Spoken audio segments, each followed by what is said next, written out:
tercer grado. El problema es que la gente ya no quiere eso, o sea, han abusado. Les puedo platicar así rápido. ¿Por qué no? ¿Por qué no? No, pero es muy interesante esto. Hay un acuerdo Es muy ahí. interesante. Mire, un negocio de arriba, sí, Ancira, tenía una planta de fertilizante, sí, en Pajarito, de las que privatizó Salinas. Le llegó la planta Ancira, sí, se privatiza. Ahora con el gobierno del presidente Peña se decide comprar la planta. La compró Pemex. La compró Pemex. Sí, Por encima. estaba convertida No estaba en quebrada. chatarra. En chatarra. Costaba cuando mucho 50 millones de dólares por el terreno. 800. Sí. Pagaron 500 millones de dólares. O sea, estamos hablando de negocios Es que hay un acuerdo sobre el tema de la corrupción. arriba Sí, claro. Sobre ese tema hay de un acuerdo. corrupción, sí, de impunidad. Pero no los va a perseguir, candidato. No, es que hay un Entonces, acuerdo. Dijo que no los va a perseguir. Vamos a acabar con la corrupción, vamos a acabar con la comunidad, con la impunidad. ¿Pero cómo? Y claro que los mexicanos, todos, sí, la mayoría de los mexicanos está de acuerdo. Totalmente. Ahora, el que hace esos negocios, sí, es el que hace esos jugosos negocios al amparo del poder público, que se han hecho inmensamente ricos, sí, pues claro que no quieren el cambio, o sea, los comprendo. Pero no los va ¿Pero a cómo? ¿Pero cómo? A ver, el cambio? a ver, No los Denis, voy a Andrés perseguir, Manuel. por favor. porque no es mi fuerte, Espérame. la Candidato. venganza, y porque lo que queremos, sí, es sacar a México del atolladero en que lo han metido. Vamos a iniciar una etapa nueva en la vida pública del país. A ver, candidato. ¿Pero cómo? Denis tiene otra pregunta en, Es que en ese el mismo tema. En ese mismo el tema. tema de la corrupción, y que creo que ahí sí hay una cosa. A ver,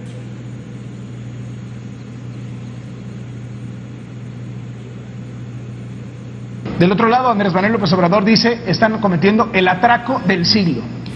Carlos, una mentira, aunque se repita 100 veces, no será verdad. Esto no es un atraco. Un atraco es quien propone endeudar a los mexicanos. Un atraco implica regresar a aquellas historias que nos tocaron inclusive a nosotros, en donde los mexicanos nos endeudamos, se cayó el precio del petróleo y todas las familias sufrieron. Pemex ya no puede seguir endeudándose. Hay que cambiar nuestra historia por historias de éxito para las familias mexicanas. ¿Está quebrado Pemex? Pemex tiene unas finanzas endebles, Carlos. ¿Y por qué?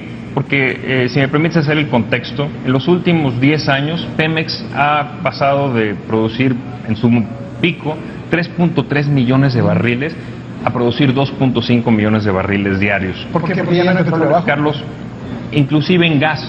Hoy en día México es un importador neto de gas. 33% del gas que consumimos en nuestro país es importado. Estamos en riesgo de convertirnos en importadores netos de energía. Esto no es justo para nuestras siguientes generaciones. Tenemos la oportunidad de cambiarlo a través de incrementar nuestra producción y, sobre todo, transformar hidrocarburos en empleos. hasta ahí. Pero hay más, ¿eh? Pero bueno, ya después lo vemos. Pero el artículo...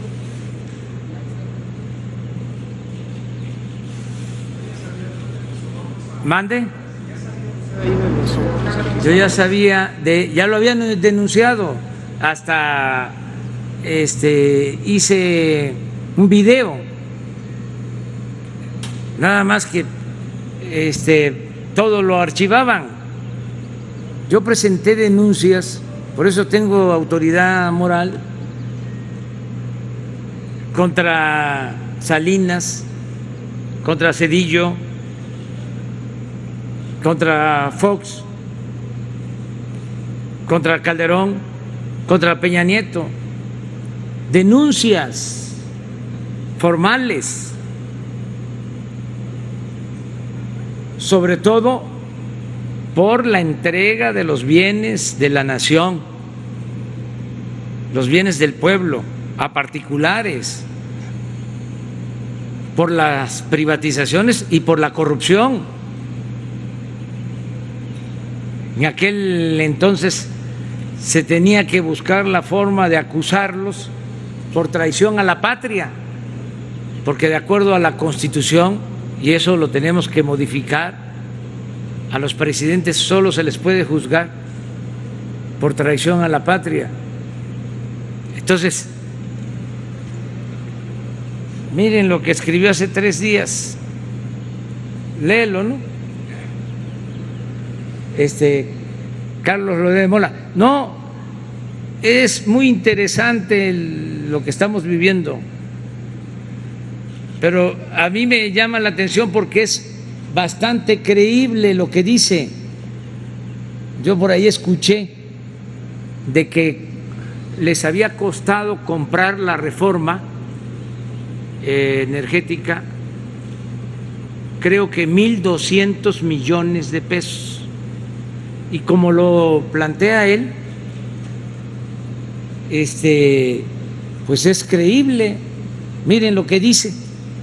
Bueno, este artículo lo escribió el 22 de julio en el Universal, Cómo casar a Peña Nieto, y dice así. ¿Cuánto? Hace 4 días, ¿no? Hace 4 días. Enrique Peña Nieto solía hacer amarres en su propia oficina, con gobernadores o con legisladores de mayor perfil. Votos a cambio de recursos presupuestales con margen de discrecionalidad para que a la hora de ser asignados generaran una comisión, entre comillas. Concluida la negociación, levantaba el teléfono rojo de la oficina presidencial de Los Pinos y muchas veces incluso giraba la instrucción directamente a Fernando Galindo, su subsecretario de Egresos de Hacienda. Dale tantos millones a tal o a cual y punto. Lo que seguía era una minuciosa operación para darle forma legal al asunto. El papeleo, pues, para guardar las apariencias. Esa minuciosa operación era llevada a cabo por un hombre que fue asesinado hace 2 meses en Morelos. La Fiscalía Local apuntó que fue un crimen pasional. Nadie como Isaac Gamboa Lozano, quien el sexenio pasado se desempeñó como titular de la Unidad de Política y Control Presupuestal de Hacienda, para hacer una radiografía de cómo funcionaba la corrupción al más alto nivel. A cambio de los votos del Congreso, legisladores y gobernadores recibían manga ancha para etiquetar, entre comillas, recursos del presupuesto federal hacia alguna obra pública que quisieran, y de esa obra ellos se quedaban con una tajada.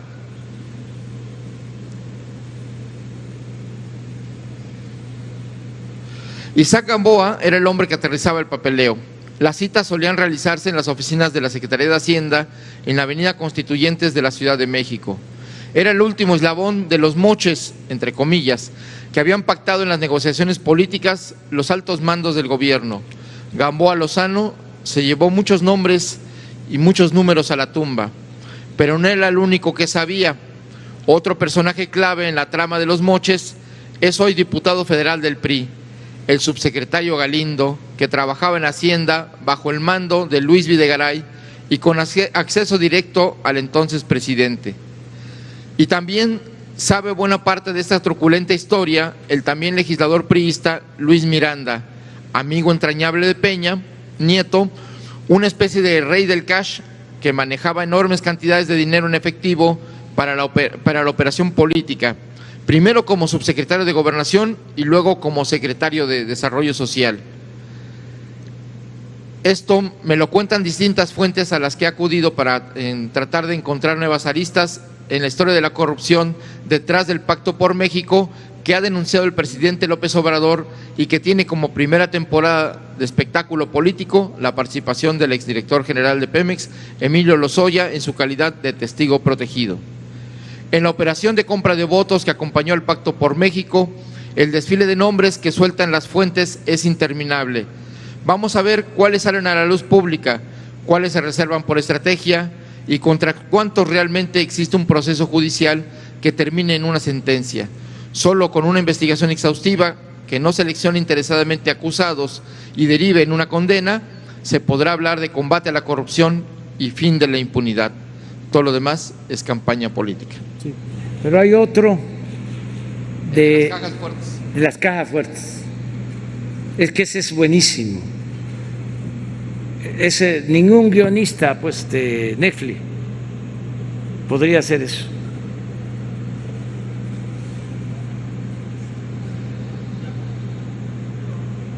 ¿Cuándo se sabía esto? El pueblo. Ahora Loret se volvió Bueno, este es un día antes, paladín, o sea, hace 5 días. de la verdad. A ver. El 21 de julio, las cajas fuertes de Lozoya, escribió Carlos Loret de Mola en el Universal. Lo importante de esos departamentos, los de Lozoya, eran sus cajas fuertes. Medían como 1,5 metros de altura. Les cabían más cash de lo que pudiera uno imaginar.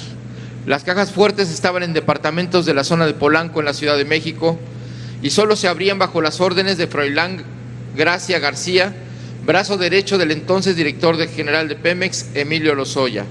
¿Para qué servía ese cash? Para sobornar políticos en el marco de la aprobación de la reforma energética en el sexenio de Enrique Peña Nieto.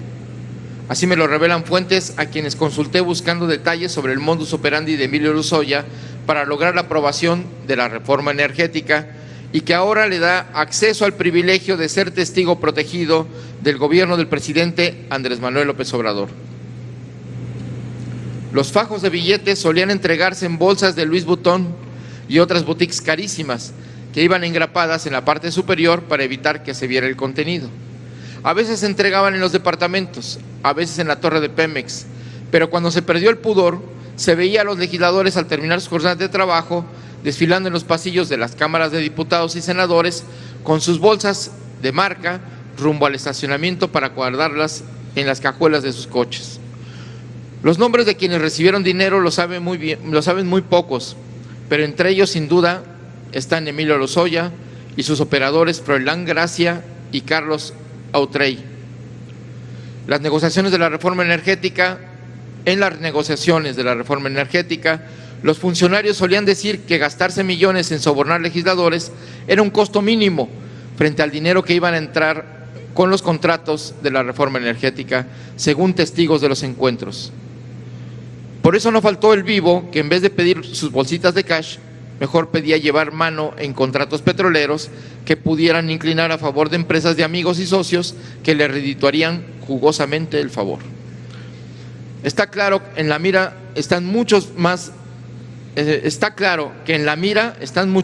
el PAN y sus integrantes que políticos de otros partidos. Eso por la razón político-electoral que también mueve al presidente López Obrador. Es natural. ¿Está bien, verdad? Bueno, pues así está esta historia, continuará. Ya nos vemos el lunes, que la pasen muy bien. ¿Usted considera que la Fiscalía General de la República podría llamar al expresidente Peña Nieto a declarar? Yo creo que todos los involucrados, si así lo decide la Fiscalía, todos tienen que comparecer.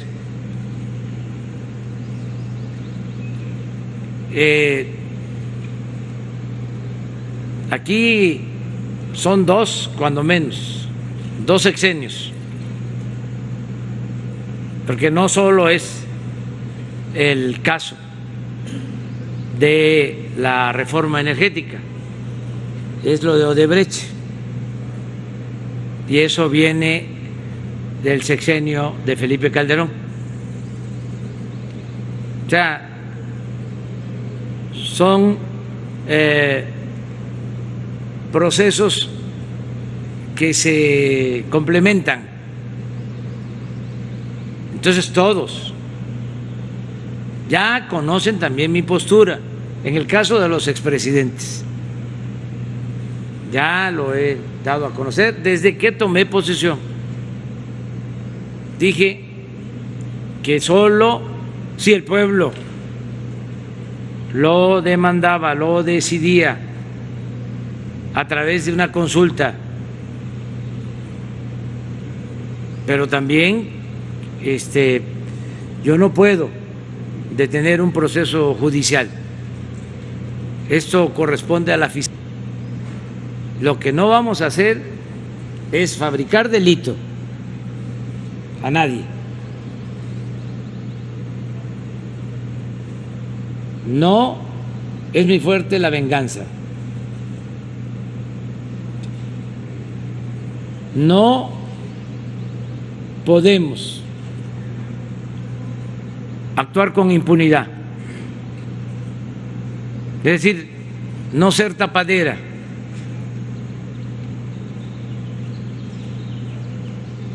Y yo lo que sostengo, a mí me importa mucho esto,